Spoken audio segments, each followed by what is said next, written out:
vehículo de expresión de la Gran Logia Blanca y fundada por el venerable maestro Om Yeowang Om, conforme el orden de Melquisedec, lanza una vez más su llamado a todos los rebeldes del alma, a los inconformes de la razón, a conformar la élite blanca de aspirantes a la vida, la libertad, la sabiduría, el amor y la perfección.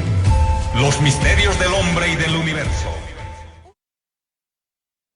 Bienvenidos a los misterios del hombre y del universo, a las enseñanzas de la venerable Orden Rosacruz Om, fundada por el venerable maestro Om Yeowang Om, conforme el orden del sacerdote del Dios Altísimo, el venerable Logos Melquisedec. Esta enseñanza es ciencia, arte y religión. Hoy nos vamos a referir a eso que es el cielo y el infierno. Según las enseñanzas del orden Rosacruz Om, esos conceptos o concepciones que se tiene de que la gente cuando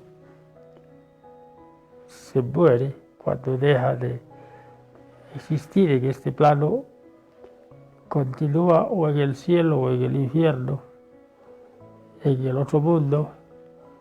Nos dice el venerable maestro que no es tal, no es cierta tal situación. Pues ¿por qué? Porque resulta de que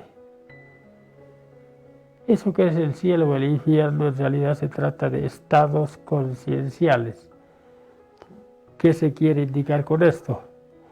De que acá en este mundo físico tridimensional puede una persona vivir en conformidad a las leyes divinas, haber logrado incluso un desarrollo, ser un ser despierto, y puede estar en el mismo lugar geográfico, físico, que otra persona que es esclava de sus vicios, del alcohol, de la droga, de todos aquellos vicios que degradan a la humanidad y que hacen que ya no tenga ni voluntad siquiera. Entonces se trata de dos personas, una se podría decir que es un habitante de los cielos y la otra de los infiernos. Pero estas dos personas pueden estar en la misma habitación.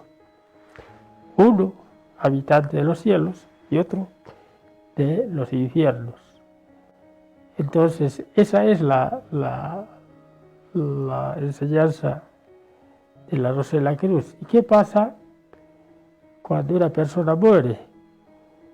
Sabemos que la muerte como tal no existe, simplemente lo que ocurre con eso que comúnmente se denomina muerte es el proceso por el cual el cuerpo físico y el vital llegan a desintegrarse, a cesar sus funciones, pero eso que es el ego continúa en las dimensiones paralelas, el ego con su cuerpo astral, el cuerpo mental y el cuerpo causal.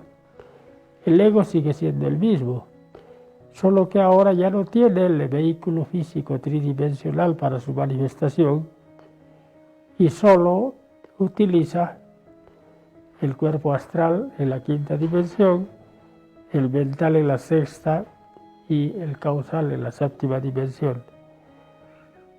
Y entonces la persona, una vez que ha dejado de existir en este plano físico tridimensional, no va al infierno ni al tal cielo, sino que simplemente va a esa quinta dimensión, al mundo de los sueños, y allá convive con los vivos y los muertos, diríamos.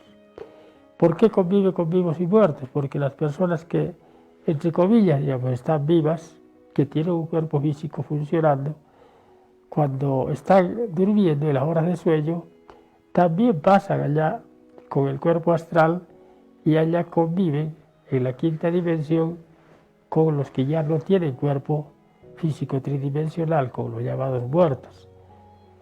Es por eso de que hay personas que se sueñan con algún familiar o algún conocido que ya ha muerto hace algún tiempo Y es común escuchar decir, me soñé con fulano, con sutano, que ya falleció hace algún tiempo. ¿Por qué? Porque allá realmente se encuentra con esas personas, convive con ellos. Entonces, ¿dónde está el cielo? Como se nos ha pintado, o el infierno. Entonces no hay tal situación. Ahora la persona que deja de existir en este plano continúa en las otras dimensiones realizando sus tareas habituales, generalmente las mismas.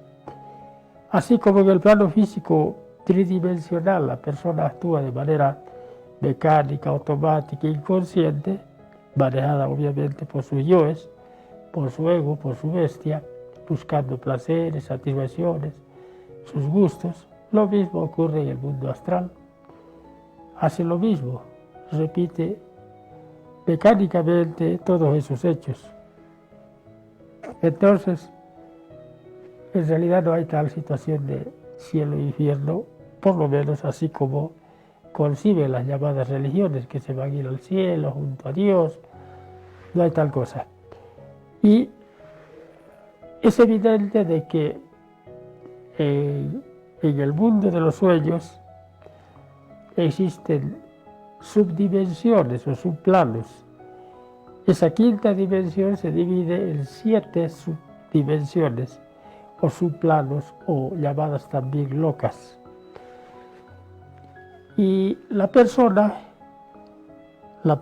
que tiene un grado de espiritualidad, cumplimiento de las leyes divinas, al pasar a la quinta dimensión generalmente va a los subplanos, diríamos, desde la mitad hacia arriba, desde el cuarto subplano, cuarto, quinto.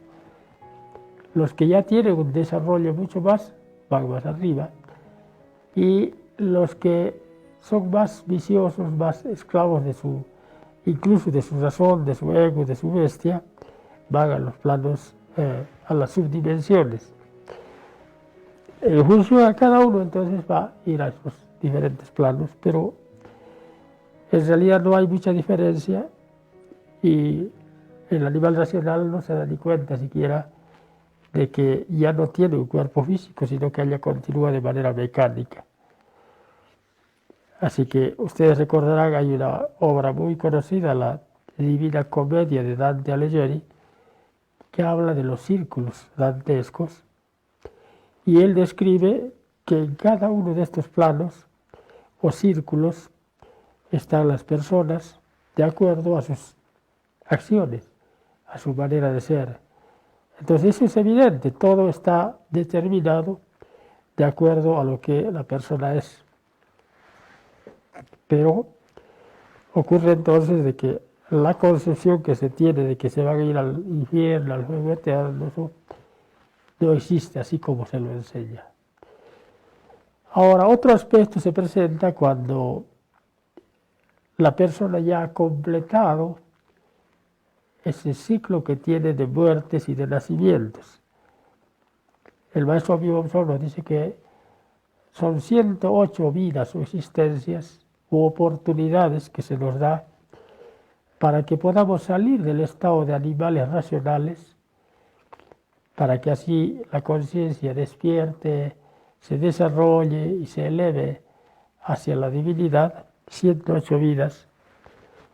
Y si no se ha logrado ese despertar, ese hacerse realmente humano durante esas 108 oportunidades, al final viene eso que se llama la muerte segunda. ¿Qué implica esa muerte segunda que se habla también en la Biblia?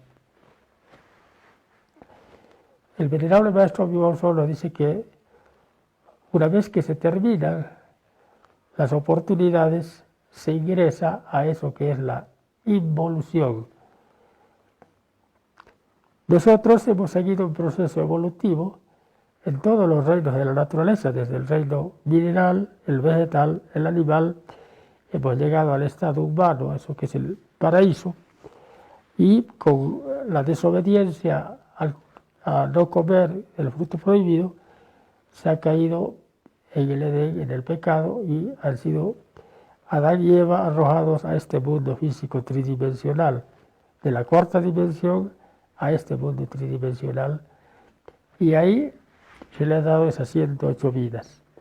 Si en las 108 vidas no logra encarnar en sí mismo el cumplimiento de las leyes divinas, si no logra su despertar, su desarrollo, entonces si se hunde en el vicio, en la decadencia, en el placer, en la lujuria, en la fornicación, entonces se acaban las 108 vidas e ingresa a la involución, la hermana gemela de la evolución, y ahí se van a hacer ya no con cuerpo de animal racional, sino con un cuerpo, algún espécimen de la naturaleza en el reino animal, ya sean cerdos, ratas, este tipo de animales, y durante miles de años va a ir en el reino animal, luego en el reino vegetal y finalmente en el reino mineral. ¿Qué ocurre en este proceso de involución? Todo eso que se llama ego, vicio, error, pecado, se va desintegrando. Se desintegra por acción de la madre naturaleza.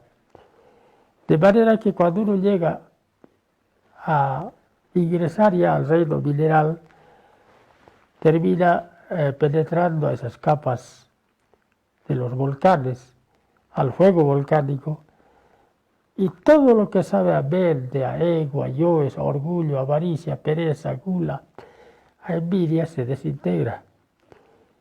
Y la conciencia que estaba atrapada en estos vicios se libera. Se libera después de miles de años, pero, y el venerable maestro Pío nos dice que es muy larga esa involución, esa muerte segunda y muy dolorosa.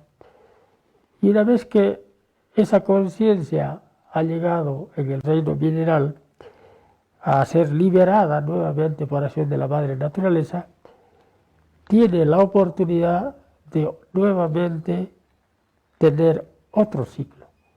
O sea, otra vez empieza a ascender en la escala en el reino mineral al animal, o del mineral al vegetal, y al animal ahí va aprendiendo las leyes que rigen en cada etapa.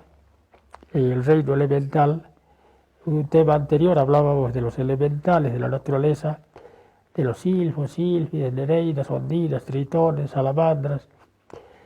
Entonces, en esa situación van aprendiendo nuevamente las lecciones de la vida,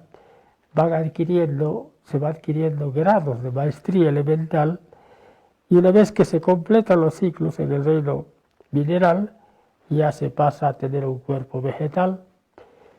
En el reino vegetal, de igual manera, en esa condición de elementales, la conciencia está libre, hay inocencia, se cumple la ley del Padre, se sigue el proceso evolutivo y se va aprendiendo y recibiendo lecciones de los maestros elementales hasta hacerse también un maestro elemental. Y así es como sigue el proceso igual en el reino animal. Y finalmente, una vez que se ha completado el proceso de evolución en el reino animal, se llega a adquirir un cuerpo de ser humano y se nos brinda nuevamente eso que es el Edén, el paraíso.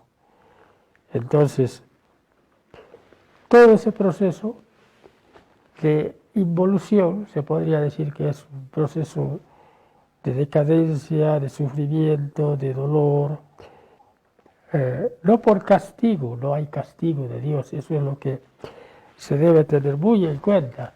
La gente tiene miedo al castigo y por temor a veces pretende o quiere creer en Dios o hacer algo de Dios o escuchar o ocuparse algo. Pero no es así. Todo el trabajo que uno debe hacer para volver al seno divino de donde hemos divanado es por amor. Y Dios es amor. Amor es Dios.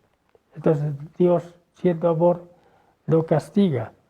Entonces esa sartén de cobre, ese fuego y azufre, esos castigos eternos, ese Dios de la venganza, esas son tergiversaciones de las enseñanzas sagradas y tienen como finalidad asustar a la gente y que por miedo puedan acudir a los cultos, por miedo dar sus limosnas, por miedo dar sus aportes. Y los líderes religiosos generalmente ni creen siquiera ni en la muerte, ni en la involución, ni en la muerte segunda. Ellos solo creen en lo que amasan en sus bolsillos, y eso se llama dinero. La mayor cantidad de los líderes religiosos de cualquier religión de Oriente, de Occidente, la mayoría son ateos. Ellos solo engañan a la gente para vivir ellos en este mundo tridimensional temporalmente, aprovechándose eso, aprovechando de la gente ingenua. Y es así que se ve de que abiertamente piden los aportes, los diezmos, las primicias que se les dé para irse al cielo, dice. Y la gente con la esperanza en el cielo va a dar de comer a esa tropa de flojos, de perezosos, que no trabajan, que se han agarrado a la Biblia como capital, y así es como someten a la gente y no les enseñan siquiera el verdadero camino de retorno hacia la divinidad, porque ellos son agentes del abismo, lobos con piel de cordero. Simplemente les enseñan una creencia, creer en Jesús y ya será salvo. Facilito. Entonces yo hago de mi vida un poncho, el momento que me esté ya por morir, entonces me acuerdo de Jesús, creo en Él y ya estoy salvo. Y no es así. Se trata de un trabajo, de una disciplina, de una forma de vida, y no después de muerto. O sea, no hay tal salvación después de muerto. La salvación se la da estando en vida, viviendo las enseñanzas divinas en la vida, en la práctica, despertando nuestra conciencia, nuestra esencia, dominando a nuestra bestia interna, nuestro ego.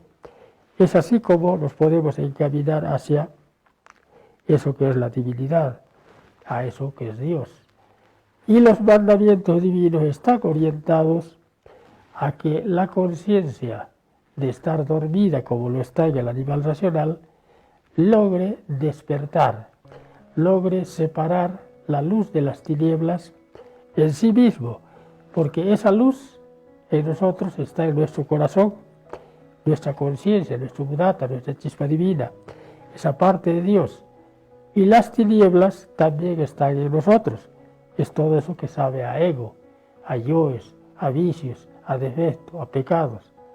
Entonces, cuando logramos comprender las enseñanzas sagradas, entonces se nos enseña a actuar como lo que somos realmente, como una divanación de Dios. Y para ello tenemos que hacer la voluntad de Dios, buscar a Dios, rogarle, suplicarle que nos guíe, que nos oriente en la realización de su voluntad para volver a Él. ¿Qué debemos hacer? Pero cuando la gente normalmente acude a Dios es para pedir favores. Eso se enseña especialmente en las religiones de Occidente. Para pedir favores por enfermedad, por cuando falta dinero, falta una cosa, falta otra, entonces se acude a Dios y se pide a Dios todo lo que nos hace falta, como si Dios fuese nuestro sirviente. Y lo que debemos hacer es acudir a Dios, pero para pedir que nos guíe Él, que nos enseñe a hacer su voluntad para poder retornar hacia la divinidad. Y eso quiere decir que nosotros de instante en instante debemos percibir a Dios, a nuestro Padre, quien mora en secreto, a nuestro lado, a nuestro Padre y a nuestra bendita Madre, si quieren mejor, a nuestro lado. Y todas nuestras acciones deben ser controladas y nosotros así atentos, alertas, viéndonos como divanaciones de Dios y al lado de nuestro Dios particular debemos ir actuando, libre de las influencias egoicas, de los vicios, de los defectos, de las taras, de todo eso, sino ser la expresión de Dios. Por eso el mandato dice en la Biblia, sed perfectos como vuestro Padre que está en los cielos es perfecto. No se trata de justificar nuestros vicios, nuestras debilidades, de decir somos humanos y tenemos derecho a errar, a equivocarnos. No, el mandato es claro, sed perfectos. ¿Y quién va a hacer la voluntad de Dios? Solo esa parte de Dios que hay en nuestro corazón, que es ese embrión de alma, esa conciencia, ese budata, esa chispa divina. Entonces, esta enseñanza de la Rosa Cruz y toda enseñanza auténticamente divina no es para la humana personalidad, para el ego, para la razón, sino para la chispa divina, para la conciencia. Esa conciencia tiene que aprender a amar porque es parte de Dios, Dios es amor, y debe amarse a sí mismo, haciendo lo útil, lo sabio, lo importante, lo trascendente, lo más importante, y debe amar al prójimo más que a sí mismo, nos enseña el venerable maestro Byung-Chul. ¿Y de qué manera se puede amar al prójimo?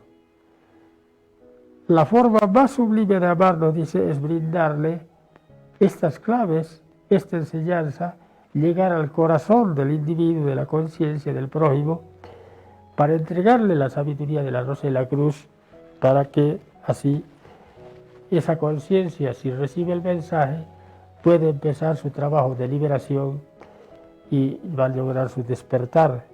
Si logra su despertar, va a seguir ya su proceso de desarrollo y no se va a hundir en el vicio a esperar que llegue la muerte segunda, sino una vez que despierta, trabaja para dar muerte a sus vicios, a sus defectos. Pero ya eso es cuando logra eso que es el advenimiento o el despertar de la Divina Madre Kundalini o el advenimiento del Espíritu Santo, ya tiene la espada, que es la espada de Excalibur, la espada que el rey Arturo saca de la piedra, y con eso va dando muerte a todos sus vicios, y esa conciencia va creciendo. Entonces ahí está muriendo de instante en instante, como vicio, como error, como pecado. Eso es lo que se llama el valor de la muerte mística. Entonces va negándose a sí mismo, evitando que sean los yoes los que se manifiesten, los que usen los vehículos de expresión, es como conciencia. Y para que esa conciencia tenga fuerza, tenga energía, tenga voluntad, requiere alimentarse. Y la materia prima para ese alimento está en cada uno de nosotros. Es la energía sexual, que es energía solar, que al transmutarla se hace energía, se hace energía divinal. Entonces, para eso es que debemos asimilar el aceite sagrado para nuestra lámpara interna. Eso significa transmutar la energía sexual y no fornicar, cumplir el mandato que dice no fornicarás. La fornicación es el derrame de la energía sexual. Entonces, un caminante en el sendero de la Rosa Cruz que va en pos de su despertar tiene que comprender que el peor pecado es la fornicación, ya que en la energía sexual se halla la energía crística, el Cristo cósmico. Si fornica, bota esa energía crística y se hace anticristo. Solo transmutando esa energía, asimilando esas aguas de la vida, las aguas bautismales, es que va a lograr hacerse verdaderamente cristiano.